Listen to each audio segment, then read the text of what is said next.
meus amados irmãos, dando continuidade então ao nosso propósito ao longo deste mês, de pregarmos na carta que Paulo escreveu a Timóteo, na segunda carta que Paulo escreveu a Timóteo. Semana passada, nós lemos o capítulo 1 da segunda carta de Paulo a Timóteo. Hoje eu lerei o capítulo 2. Na semana passada, nós falamos sobre exortações que este pai dá a este filho, Timóteo. Paulo dando exortações, instruções a este filho Timóteo. Na semana passada falamos da exortação, primeira exortação, guarda o evangelho. Nós leremos agora então o capítulo 2 de 2 Timóteo, todo o capítulo, os irmãos atentamente ouçam a leitura desse texto, que diz assim: Tu, pois, filho meu, fortifica-te na graça que está em Cristo Jesus. E o que de minha parte ouvistes através de muitas testemunhas, isso mesmo transmite a homens fiéis e também idôneos para instruir a outros. Participa dos meus sofrimentos como bom soldado de Cristo Jesus. Nenhum soldado em serviço se envolve em negócios desta vida, porque o seu objetivo é satisfazer aquele que o arregimentou. Igualmente, o atleta não é coroado se não lutar segundo as normas. O lavrador que trabalha deve ser o primeiro a participar dos frutos. Pondera o que acabo de dizer, porque o Senhor te dará compreensão em todas as coisas.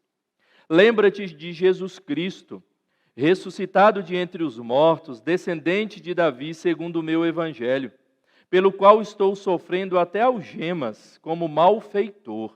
Contudo, a palavra de Deus não está algemada.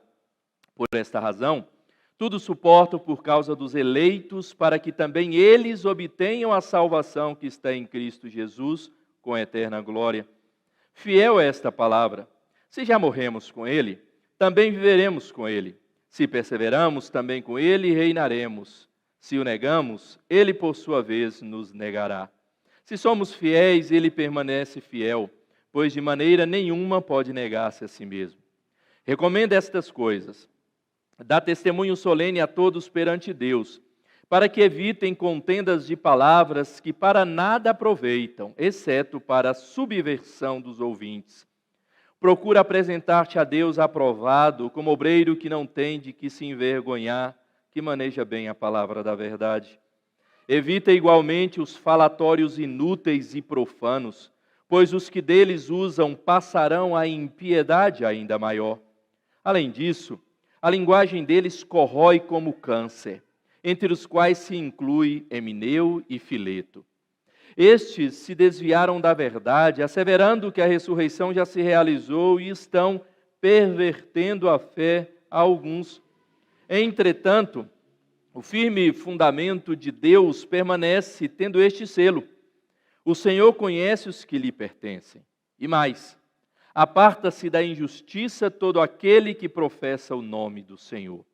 Ora, numa grande casa não há somente utensílios de ouro e de prata, há também de madeira e de barro.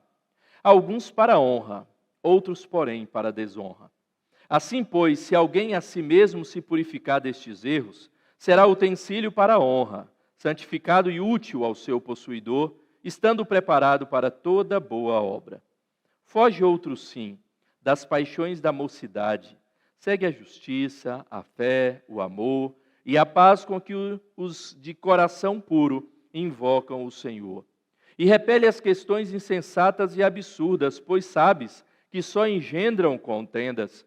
Ora, é necessário que o servo do Senhor não viva a contender, e sim deve ser brando para com todos, apto para instruir, paciente, disciplinando com mansidão os que se opõem, na expectativa de que Deus lhes conceda não só o arrependimento para conhecerem plenamente a verdade, mas também o retorno à sensatez, livrando-se eles dos laços do diabo, tendo sido feitos cativos por ele, para cumprirem a sua vontade. Vamos orar mais uma vez, queridos?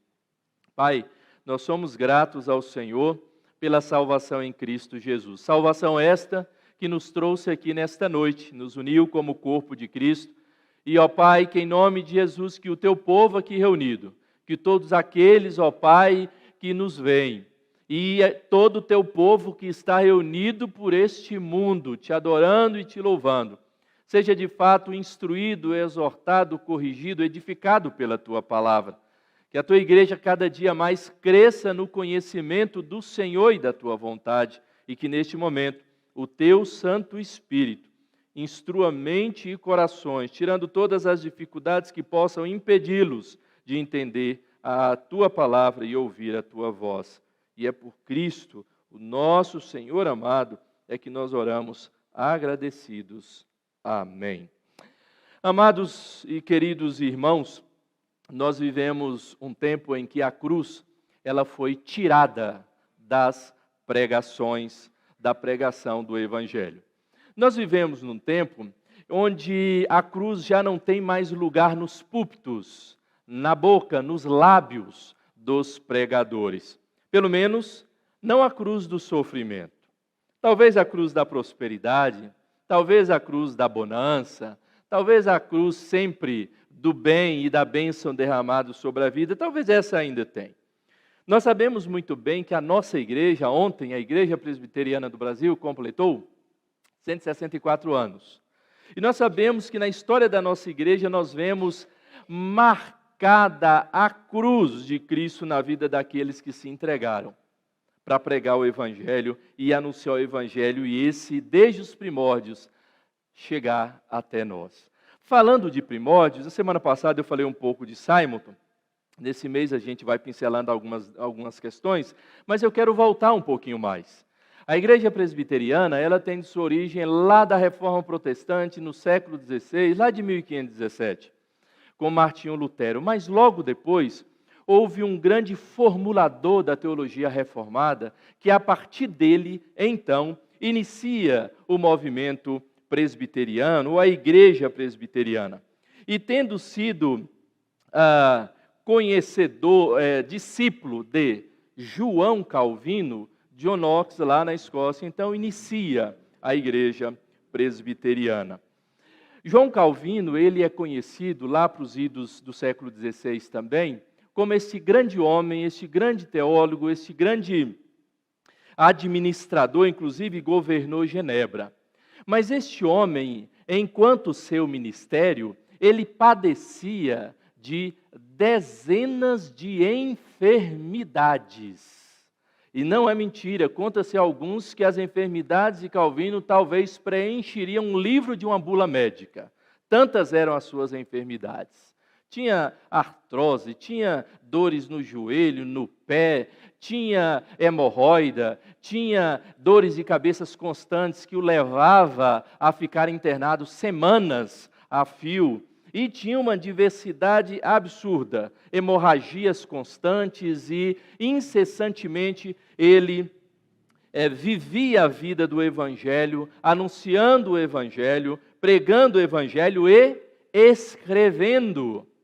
A gente brinca que se Calvino tivesse um notebook, um computador hoje, não teria biblioteca que caberia todos os seus escritos, porque ele escrevia na pena, ou com a pena, né, e tinta. E a quantidade de coisas que Calvino escreveu foi ou é absurda. E diz que certa vez seus amigos e seus médicos disseram: Calvino, você precisa diminuir o seu ritmo no seu ministério, para que você possa deixar esse sofrimento. Ele diz: o quê? E o meu Senhor Jesus voltar e me ver vivendo uma vida ociosa? Esse homem, ele dedicou a sua vida. Ele sofreu por causa do Evangelho. Ele dedicou, de fato, a sua vida para anunciar o Evangelho. E aqui nós vemos um servo que dali, e a partir dali então, o presbiterianismo sai da Escócia, da Europa, vem para as Américas e das Américas chega até o nosso país. Nesse texto, no livro que nós lemos, eu vou semanalmente repetir parte da nossa narrativa. Nós sabemos muito bem, e vocês vão decorar e vai guardar direitinho na cabeça, quem escreveu foi Paulo. Paulo, quando escreve a Timóteo esta carta, lembra-se que ele estava preso. A segunda carta de Timóteo é a última carta que Paulo escreve. É a última carta do Novo Testamento que ali Paulo ele escreve a Timóteo. Lembra que ele estava preso pela segunda vez em Roma, e dali ele sairia da prisão para ser decapitado por causa do Evangelho. Ali aquele homem estava vivendo uma condição de cárcere e algemado, como ele mesmo diz, das minhas algemas. Ali ele estava afastado daqueles que ele amava, como era próprio Timóteo. Ali ele estava vivendo os seus últimos dias de vida, talvez de uns 30 anos de ministério já, de pregação do Evangelho, mas chegando ao fim desse ministério. Uma vida de sofrimento que a gente sabe muito bem que o próprio apóstolo descreve. Eu disse semana passada que aqui aparecem duas palavrinhas que são essenciais nesta carta. Tu, porém. Paulo instrui Timóteo a observar a sua realidade, a observar a igreja que ele pastoreava lá em Éfeso, a observar aqueles que estavam atacando a igreja externamente e internamente, e diz, mas você, Timóteo, mas você, tu, porém. E então Paulo vai dar estas exortações a este amado filho. E Paulo, inclusive, ele vai dizer mesmo, olha, eu cheguei ao fim, eu completei a carreira. Eu completei a carreira. E agora? Se eu completei a carreira, como é que essa carreira, como é que a igreja será instruída? E então ele passa a instruir Timóteo, como ele havia já instruído. As cartas de Timóteo são as chamadas também dentre as cartas pastorais do apóstolo Paulo. E nós vemos nesta carta esta preocupação do apóstolo em capacitar Timóteo para continuar a carreira. A carreira não mais o apóstolo Paulo, mas Timóteo. Logo depois de Timóteo, não mais ele, mas aqueles que viriam que ele havia exortado. Essa era a realidade do apóstolo Paulo. Essa era a forma que ele estava vivendo para escrever uma carta de encorajamento. E Paulo tinha todas as condições de escrever uma carta de lamento e não de encorajamento. Uma carta de desânimo, para fazer com que Timóteo desistisse do seu ministério, porque gerava muito sofrimento e gerou para ele. Mas ele escreve uma carta de encorajamento para Timóteo. Na primeira exortação, como eu disse na semana passada, nós falamos, guarda o Evangelho. Hoje, nós falaremos da segunda exortação do apóstolo Paulo, que é, sofra pelo Evangelho. E aqui, nessa circunstância, o apóstolo Paulo não está dizendo, Timóteo, agora você vai ter que se autoflagelar para pregar o Evangelho. Ele está dizendo exatamente isso, na pregação do Evangelho, em ser instrumento do Evangelho, você sofrerá, mas não desista. Fique firme. Nós vemos o primeiro ponto de que Paulo vai falar a Timóteo sobre sofrer pelo Evangelho. E Paulo, então, ele vai falar a Timóteo, sofra pelo Evangelho, mas sofra discipulando outros, discipulando líderes. No versículo 1 e 2, Paulo vai dizer exatamente isso. Tu, pois, filho meu, fortifica-se na graça que está em Cristo Jesus.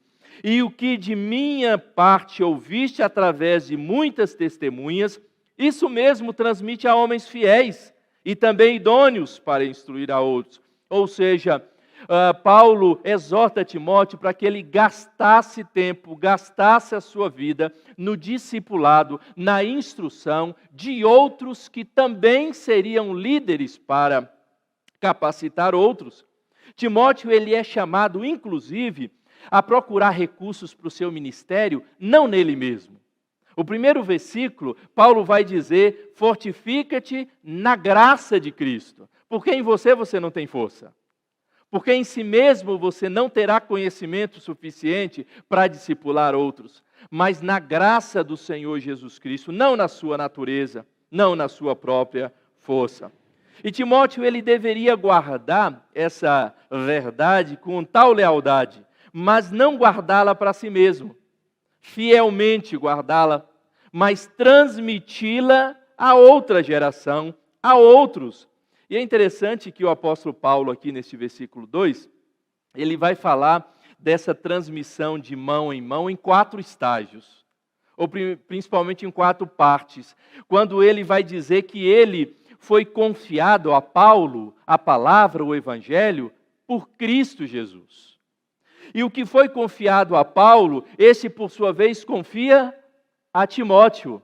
O que Paulo confia a Timóteo, Timóteo deveria confiar a homens idôneos. O que Timóteo confiou a homens idôneos, esses deveriam instruir outros. Mas aqui não parava nesses outros. O evangelho, essa instrução e esse discipulado, ele é permanente, ele é constante.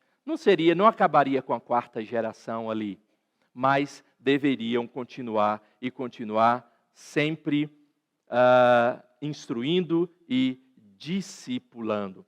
É interessante que quando Paulo fala desse trabalho de se fortificar, de discipular outros, Paulo usa 3 metáforas aqui. A primeira metáfora, ele fala do soldado dedicado. Versículo 3 e 4 diz: participa dos meus sofrimentos como bom soldado de Cristo. Nenhum soldado em serviço se envolve em negócios desta vida, porque o seu objetivo é satisfazer aquele que o arregimentou.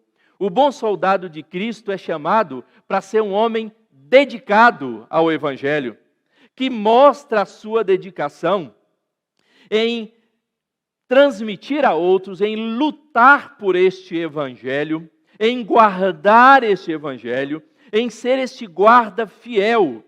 E no trabalho deste soldado, ele dedicar a sua vida, gastar a sua vida na instrução e na pregação do evangelho. Nós sabemos que no trabalho de um soldado, há dureza, há lutas, há embates, não há moleza.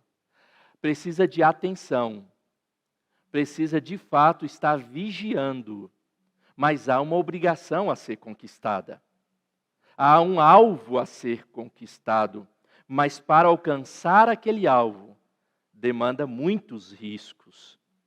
Meus amados irmãos, Paulo inclusive vai dizer que o soldado, ele não se envolve com os negócios desta vida, e Paulo aqui, ele não está proibindo o soldado de Cristo nas suas atividades seculares, mas o que ele está dizendo é, se as suas atividades seculares o impedem de cumprir com o objetivo e alcançar o alvo que é destinado a você, você tem que deixar, você tem que largar, porque certamente lhe atrapalhará na sua caminhada.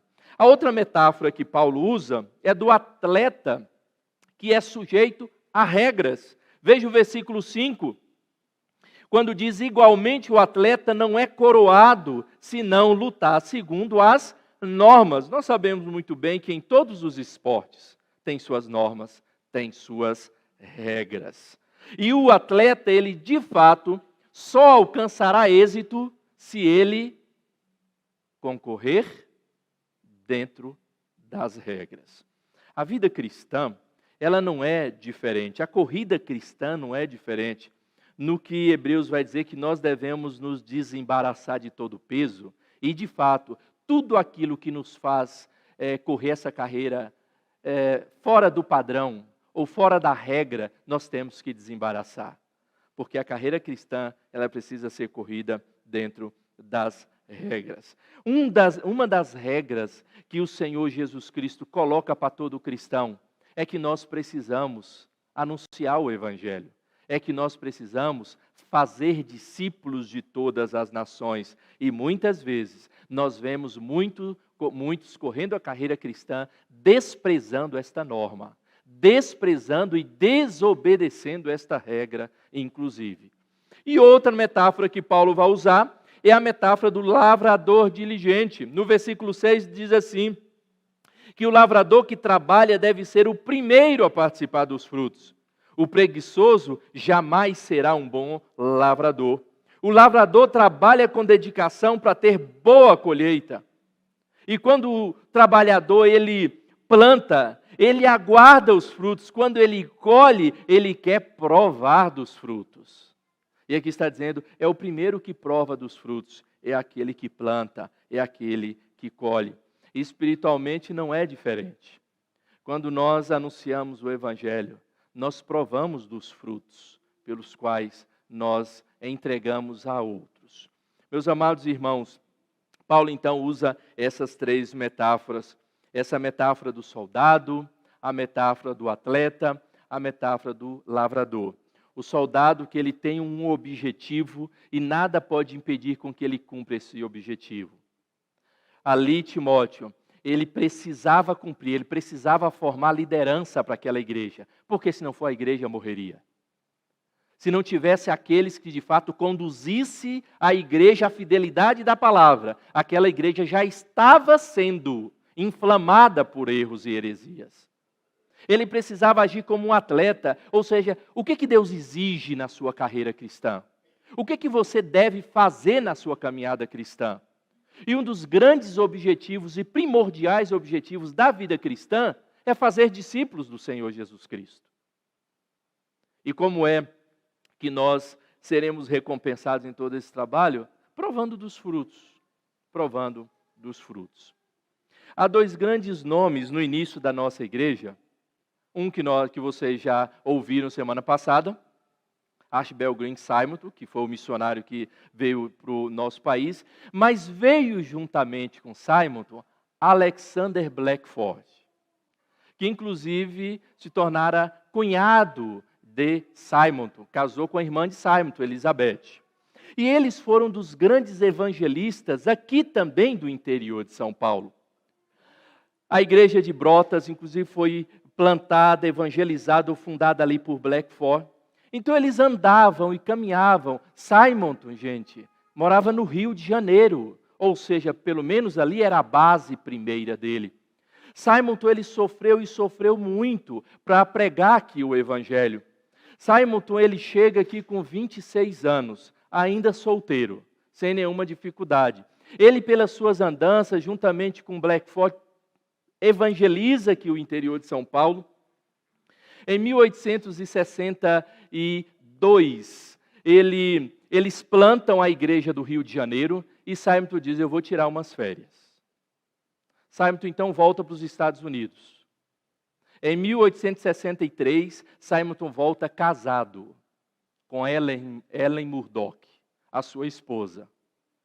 Menos de um ano depois, Ellen falece aqui. 9 dias depois dela ter dado parto à sua filha, única filha, que recebeu o nome da mãe também. E Simonton então entrega a sua filha para o seu cunhado e para a sua irmã criar. E Ellen foi criada por Blackford e por Elizabeth. Simonton continua pregando o evangelho aqui nessa terra. E em 1867, ele falece. De malária, febre amarela, febre biliosa, alguns vão dizer. Mas ele entrega a sua vida. Durou 8 anos apenas o ministério dele aqui. Num lugar que ele não conhecia ninguém. Quando ele chegou, ele não conhecia a língua. Ele não conseguia se comunicar com ninguém. Mas ele não desistiu. A sua esposa falece aqui. Ele falece aqui. Mas certamente a recompensa, os frutos foram produzidos. Ele lutou como um soldado. Ele agiu como um atleta. E ele também, certamente, como lavrador, recebeu os frutos. Isso não nessa terra, certamente, porque ele não viu e nem está vendo o que aconteceu com a igreja que ele plantou. Mas certamente o seu galardão ele o recebera. E há um caso bem curioso que eu ouvi de um presbítero da igreja de Brotas. A igreja de Brotas foi fundada em 1865, uma das mais antigas igrejas da IPB. E diz que Blackford e Simonton, por aquelas regiões de Brotas, pregavam o evangelho e tudo, e sempre nas cidades que eles pregavam, tinha já uma igreja católica, tinha um padre por ali. E muitas pessoas iam ouvindo Simonton e Blackford. Blackford, principalmente, que ele continuou o ministério aqui depois que Simonton voltou. E diz que um padre lá em Brotas, ele tinha 2 cachorros. 2 cachorros. E para ofender esses 2 missionários, adivinha quais foram os 2 nomes dados para esses 2 cachorros? Simonton e Blackford. E ele saía pela rua, então, chamando seus 2 cachorros, Simonton e Blackford. Isso não tem nenhum livro de história. Tem lá nos anais da igreja de Brotas, que esse presbítero me contou. Algo assim muito curioso. Mas era o que eles enfrentavam em todos os lugares que eles chegavam. Era o que, de fato, como eles eram recebidos, como cachorros pelas autoridades religiosas daquelas cidades. Mas eles não desistiam. Eles, de fato, pregavam, discipulavam, formavam líderes. E sabe o que aconteceu? O primeiro pastor brasileiro foi um pastor que foi evangelizado por eles. Reverendo José Manuel da Conceição, que foi ordenado pastor presbiteriano. Mas ele foi o primeiro pastor brasileiro, de qualquer denominação, que foi ordenado ao ministério. Por quê? Foram os frutos. E Manuel da Conceição, o chamado padre protestante, porque já como padre ele tinha umas ideias meio diferentes da igreja católica, e quando Blackford sabe desse cara, ele vai atrás dele e evangeliza esse padre. E esse padre, então, em muitos lugares do interior de São Paulo, ele evangeliza e dedica a sua vida. Inclusive o nosso seminário aqui em São Paulo tem o nome do reverendo José Manuel da Conceição. Porque estes homens, eles de fato sofreram discipulando outros, porque eles entendiam que somente assim fazendo o evangelho continuaria vivo. O sofrimento viria com certeza, é isso que Paulo está dizendo para Timóteo, mas haja como um soldado, haja como um atleta, não saia das linhas, não olhe para o lado nem para a direita nem para a esquerda, e pode ter certeza que o agricultor vai provar, ele primeiro que vai provar dos seus frutos. Mas há uma segunda coisa que o apóstolo Paulo traz aqui, que de fato nós como servos e discípulos do Senhor Jesus Cristo, nós sofremos pelo Evangelho. Sofra, Timóteo, pelo Evangelho. Primeiro, ele diz sofra discipulando outros, discipulando líderes. Mas ele também diz sofra como condição para a bênção. Sofra como uma condição para ser abençoado, inclusive.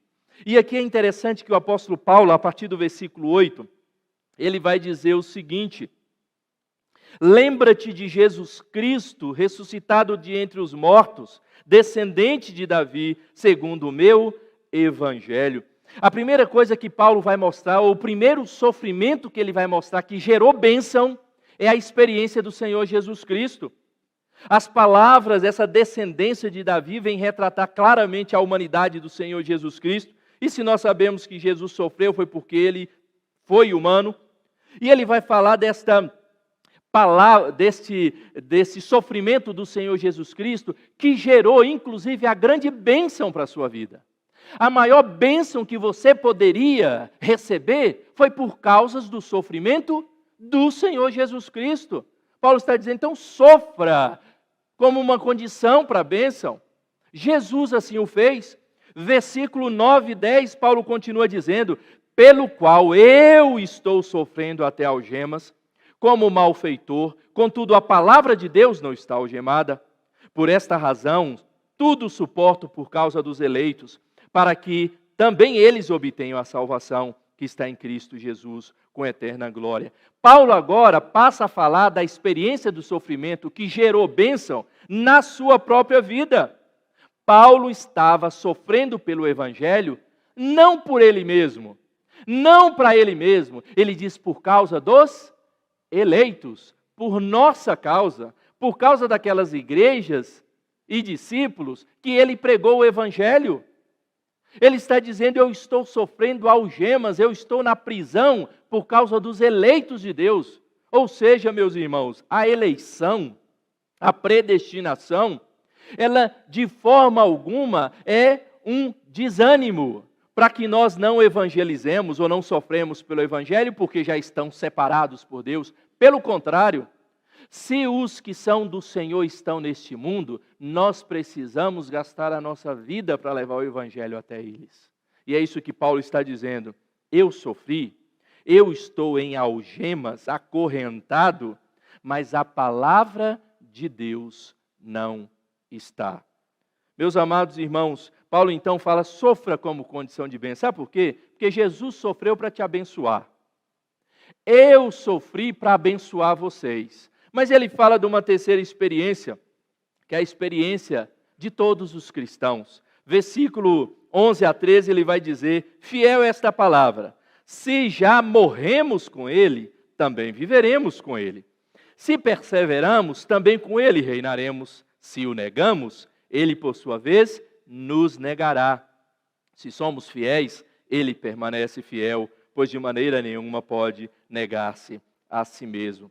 Meus amados irmãos, a experiência geral de todos os crentes, o sofrimento, ou seja, você sofrer pelo Evangelho, gera bênção na vida de outras pessoas. Gera vida ou bênção para nós, eu não tenho dúvida disso. Paulo, quando escreve aos Romanos no capítulo 5, diz, e não somente isto, mas também nos gloriamos nas tribulações, sabendo que a tribulação produz paciência. A paciência, experiência. A experiência, a paciência, experiência. Experiência, esperança. E a esperança não traz confusão, porquanto o amor de Deus está derramado em nossos corações pelo Espírito Santo que nos foi dado. Ele está dizendo, primeiro, o sofrimento é uma condição para a bênção, porque ele vai gerar esperança no seu coração, enfrentar essas lutas. O sofrimento é bênção para outros, porque outros receberão a graça de Jesus através do seu sofrimento, quando você anuncia o Evangelho, quando você prega o Evangelho. Meus amados irmãos, há um relato histórico de dois jovens de 20 anos de idade, dentre os moravianos. Morávia é a atual República Tcheca. Esses jovens, ou os moravianos, foram conhecidos, inclusive por ser um povo de oração, e conhecido até pela sua oração de 100 anos ininterrupta. Oração de 100 anos. E diz que esses jovens, eles ficam sabendo de uma condição de algumas pessoas. Um fazendeiro britânico, dono de uma ilha, estava levando para esta ilha alguns escravos africanos. E ali já tinham mais ou menos 2.000 escravos que trabalhariam ali até a morte. Aqueles jovens se levantam ali da sua comunidade, tendo vivido a sua vida tão curta, mas envolvida com o Evangelho, e procura este fazendeiro. E diz, nós queremos ir até a sua ilha para pregar o Evangelho, você permite? Ele diz, é claro que não. Eu sou ateu e eu não quero nenhum religioso ou clérigo aqui pregando essas coisas sem fundamento. Muito bem, eles voltam, se colocam diante de Deus em oração. E então eles tomam uma decisão. Eles procuram novamente aquele fazendeiro e diz, nós queremos ir para a sua ilha, mas nós queremos trabalhar como escravo para você. Você aceita? É óbvio que ele não ia abrir mão disso, né? De 2 pessoas trabalhando de graça para ele. Ele diz, só que eu não vou pagar nem a passagem de navio para vocês irem até a ilha. Se vocês quiserem ir para lá, se virem. Então, eles se vendem como escravos e pagam a passagem com o dinheiro da sua própria vida, vendido como escravo. E diz então que, quando eles estavam se despedindo, quando o navio vai se afastando ali do porto, os dois se abraçam e, audivelmente, eles falam algo que comove os seus que já estavam chorando, não só os seus parentes, como aqueles irmãos da sua comunidade. E eles dizem que o cordeiro que foi imolado receba a recompensa do seu sofrimento. Que o cordeiro que foi imolado receba a recompensa do seu sofrimento. Eles poderiam dizer que nós que nos entregamos, que Deus nos deu galardão pelo sofrimento que nós vamos passar. Nós que vamos viver o resto da nossa vida trabalhando como escravo, Senhor, nos dê a recompensa. Não, ele diz que o cordeiro que foi imolado receba a recompensa pelos seus sofrimentos.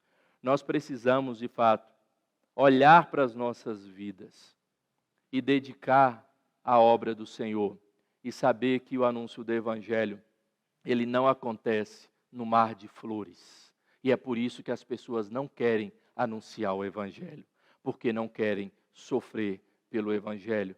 Meus amados irmãos, Paulo diz a Timóteo, Timóteo, sofra preparando outros líderes, sofra discipulando outros líderes, porque é eles que continuarão sofrendo para que o Evangelho continue sendo anunciado e chegue ao coração de outras pessoas.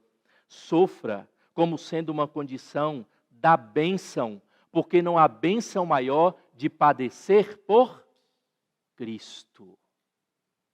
Padecer por Cristo. Mas há uma terceira coisa que Paulo traz aqui. Sofra de forma justa. E é isso que o apóstolo Paulo, do versículo 14 até o versículo 26, vai dizer.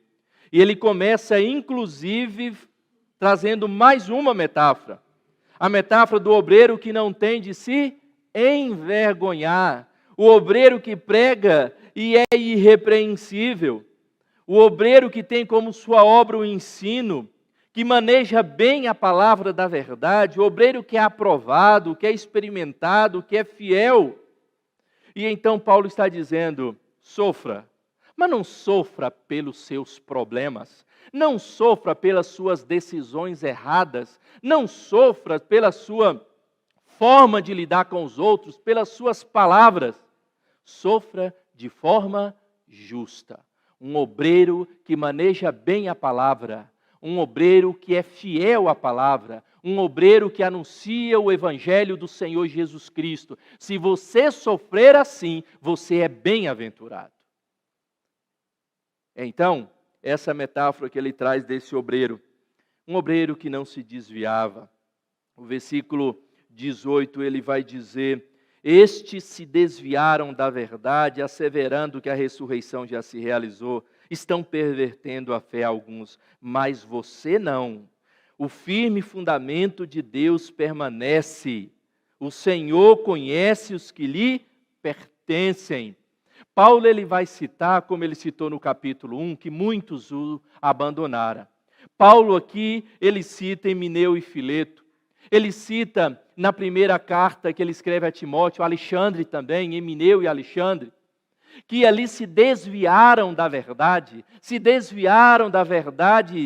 do Evangelho, estavam lá dentro da igreja e queriam pregar outro Evangelho.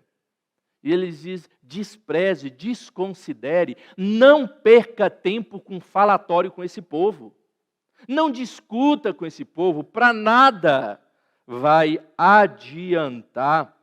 E ele vai dizer que essa doutrina falsa é cancerosa, ela desvia pessoas, ela corrói pessoas. Essa forma de lidar, como o apóstolo Paulo vai dizer, falatórios inúteis, profanos, que passarão a impiedade ainda maior. Ele está dizendo que essas pessoas que lidam desta forma, com esses falatórios profanos, piorarão, aumentarão cada vez mais esses falatórios, porque são profanos e o interesse do coração é desviar. Mas Paulo está dizendo, mas a verdade, o firme fundamento é que o Senhor conhece os que lhe pertencem. Sabe muito bem quem fala da justiça, quem prega a justiça, aparta-se da injustiça, todo aquele que professa o nome do Senhor. Ele usa outra metáfora falando de utensílios, do versículo 20 até o versículo 22, utensílios de honra. Ora, numa grande casa não há somente utensílios de ouro e de prata, há também de madeira, de barro, alguns para honra, outros para desonra, mas ele está dizendo, mas se purifique para que você não seja considerado um utensílio de desonra, mas seja de fato considerado um utensílio de honra. Por isso ele vai dizer, foge das suas paixões da mocidade, segue a justiça, a fé, o amor, a paz, com os que de coração puro invocam o Senhor. Nessa metáfora, ele cita dois grupos. Aqueles que serão usados para a honra e aqueles que serão usados para a desonra. Aqueles que são de ouro, metal precioso, aqueles que são de madeira. Ele está dizendo exatamente que é assim que Deus age, e ele cita estes dois que eram de desonra, Emineu e Fileto. E ele vai dizer, você precisa cada vez mais se purificar, se tornando cada vez mais um vaso nobre, um vaso útil, um vaso separado, um servo dedicado para toda boa obra. Meus queridos e amados irmãos, quando Paulo ele traz essas circunstâncias do sofrimento de forma justa, abram lá o quanto que Paulo descreve o que ele já sofreu. 2 Coríntios, no capítulo 11, a partir do versículo 23, 2 Coríntios 11, 23, veja qual é a descrição que o apóstolo Paulo faz de tudo que ele já havia passado. E sem dúvida alguma, tudo que ele passou foi de forma justa. São ministros de Cristo? Falo como fora de mim. Eu ainda mais. Em trabalhos, muito mais em prisões, em açoites sem medida, em perigos de morte muitas vezes, 5 vezes recebi dos judeus uma quarentena de açoites menos um. Fui 3 vezes fustigado com varas, 1 vez apedrejado, em naufrágio 3 vezes. 1 noite e 1 dia passei na voragem do mar, em jornadas muitas vezes, em perigos de rios, em perigos de salteadores, em perigos entre patrícios, em perigos entre gentios, em perigos na cidade, em perigos no deserto, em perigos no mar, em perigos entre falsos irmãos, em trabalhos e fadigas, em vigílias muitas vezes, em fome e sede, em jejuns muitas vezes, em frio e nudez, além das coisas exteriores, ao que pesa sobre mim diariamente, a preocupação com todas as igrejas. E Paulo, ele tinha todo esse sofrimento que envolvia a sua vida na carne, que tudo que ele padeceu, mas ele diz, tudo que eu sofri de forma exterior, eu sofri, mas não é só isso. Eu sofro o meu coração por causa das igrejas, por causa dos irmãos, por causa dos eleitos de Deus. E foi porque o apóstolo Paulo ele fez algo de errado? Não. Foi porque ele disse algo de errado diante de Deus? Também não. Foi porque ele mentiu? Foi porque ele roubou? Foi porque ele ficou no meio de falatórios? Não. Foi porque ele estava ensinando heresias? Não. Simplesmente porque ele anunciava o Evangelho. Então Paulo está dizendo para Timóteo, sofra Timóteo, mas sofra de forma justa. Não sofra pela injustiça do seu coração. Sofra pela justiça do Evangelho. E outra metáfora que ele usa é que do servo do Senhor, do 23 até o versículo 26, quando ele vai dizer, repele as questões insensatas e absurdas, pois sabes que só engendram contendas. Ora, é necessário que o servo do Senhor não viva a contender, e sim deve ser brando para com todos, aptos para instruir, paciente, discipulando com mansidão os que se opõem, na expectativa de que Deus lhe conceda não só o arrependimento para conhecerem plenamente a verdade, mas também o retorno à sensatez, livrando-se eles dos laços do diabo, tendo sido feito cativos por ele, para cumprirem a sua vontade. Ou seja, Timóteo, mesmo que muitos se levantem contra você, seja manso. não criem contendas. Mesmo que muitos levantem contenda, não alimentem essas contendas. Seja um servo do Senhor. Sofra de forma como um servo do Senhor. Um servo que procura viver justamente diante do Senhor. O obreiro no seu ministério instrui, corrige e nessas ações deve mostrar essa qualidade distintiva, que não viva em contender. Ao contrário, brando com todos. Palavra que nós vemos das exortações do apóstolo Paulo. É uma exortação em que, de fato, nós percebemos como este apóstolo, ele viveu e ele sofreu de forma justa pelo Evangelho. Vocês se lembram do episódio que o apóstolo Paulo, quando chega na cidade de Filipos, e ele vai, como ele sempre faz, procurar uma sinagoga, não encontra, então ele sai fora dos muros da cidade, vai até o rio, onde ali ele prega o Evangelho, e ali onde Lídia aceita o Evangelho. Lídia então chama Paulo, Silas, Timóteo para ir até a sua casa.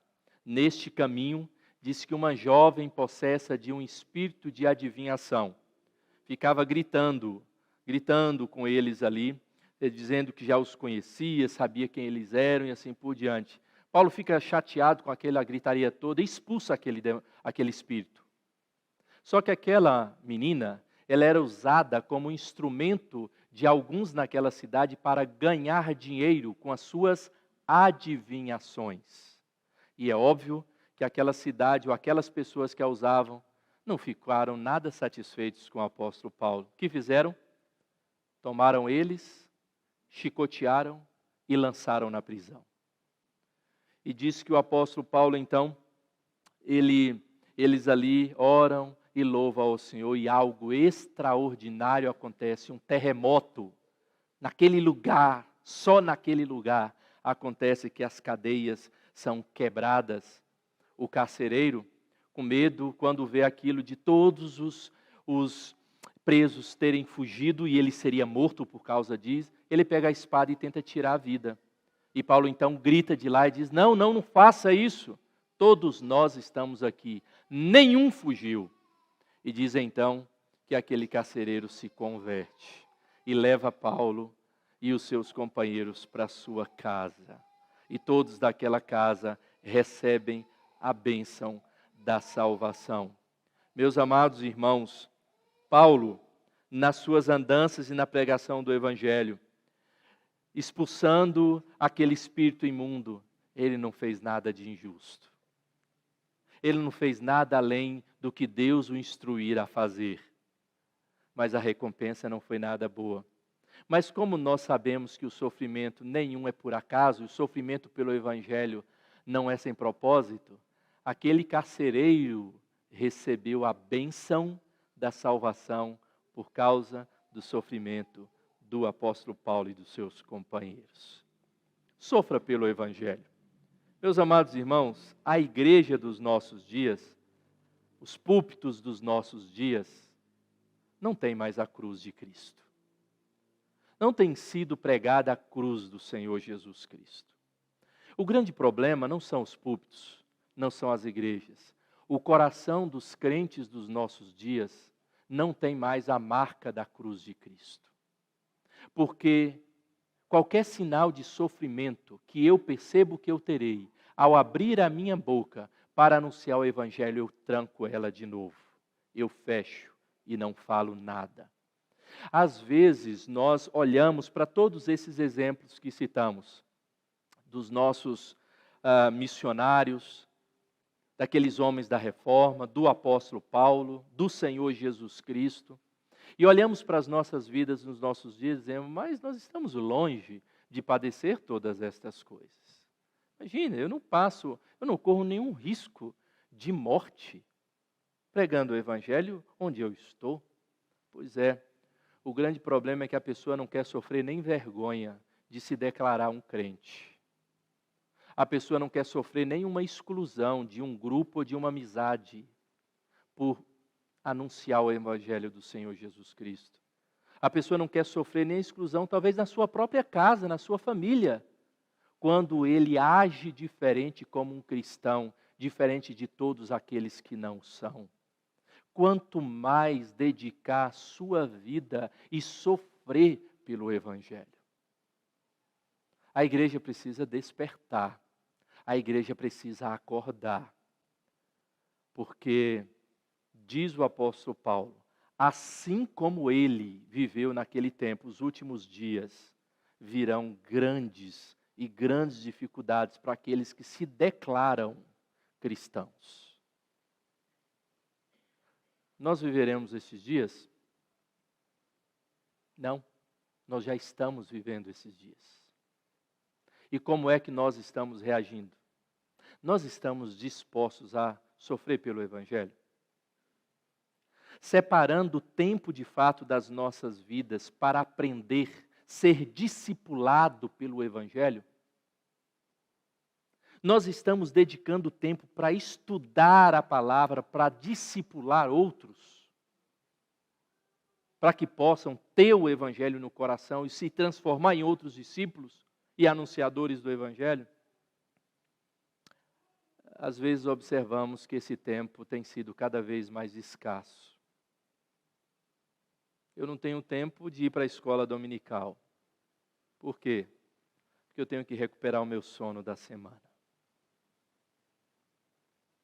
Você vai ter muito tempo para descansar, se você for para o céu.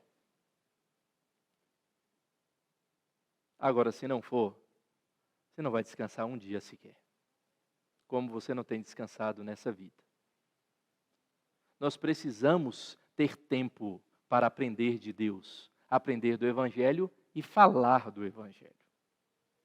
E quantas coisas você coloca primeiro? Você, como soldado, tem se envolvido com os negócios desse mundo de tal forma que tem desprezado o seu compromisso com Deus? Nós precisamos atentar a isso, porque a norma de um cristão, da vida de um cristão, como um atleta nessa carreira, esse é aquele que anuncia o Evangelho. E sem dúvida alguma, como um lavrador, se nós plantamos, nós colheremos. Sofra discipulando outros. No mínimo, tenha tempo para receber o discipulado de Cristo. Mas o apóstolo vai dizer que nós devemos sofrer e ter a certeza que o sofrimento também é uma condição para a bênção. O sofrimento gera crescimento na nossa vida pessoal, maturidade. O crescimento gera experiência, gera perseverança e, consequentemente, esperança. Esperança em quê? No Senhor Jesus Cristo, que apesar dos dias que aqui eu vivo, lutando e guerreando nesta terra, Jesus vai voltar. E eu perseverarei até o fim. E eu tenho certeza absoluta que se você sofreu pelo Evangelho, por qualquer motivo que seja, frutos serão produzidos por causa desse sofrimento. E por último, mas sofra de forma justa, porque tem muito crente sofrendo por decisões erradas que eles tomaram. Tem muito crente sofrendo por consequência do seu próprio pecado. Não é de forma justa. E aí lamenta diante de Deus. Paulo está dizendo, sofra pelo Evangelho, de forma justa. Pregue a palavra. E se tiver que entregar a sua vida porque você está anunciando o Evangelho, entregue. Porque você receberá outra vida, muito mais gloriosa do que essa. Que nós possamos, como igreja do Senhor Jesus Cristo, que nós possamos, como igreja presbiteriana do Brasil, que já há tantos anos tenta lutar e permanecer fiel à palavra e no anúncio dessa palavra, nós podemos continuar o que desde Lutero, depois Calvino, Knox, Simonton, Blackford, e tantos homens e mulheres de Deus ao longo dessa história, viveram, sofreram e entregaram as suas próprias vidas. Por que que nós queremos viver um evangelho vida mansa? Não foi para isso que o Senhor nos chamou. E é por isso que, inclusive, os púlpitos estão vazios da cruz, porque a cruz só atrai aqueles que são do Senhor Jesus. Talvez a cruz não atraia multidões, mas atraiam os discípulos de Cristo. Amém, queridos? Convido a igreja a se colocar em pé. Vamos orar.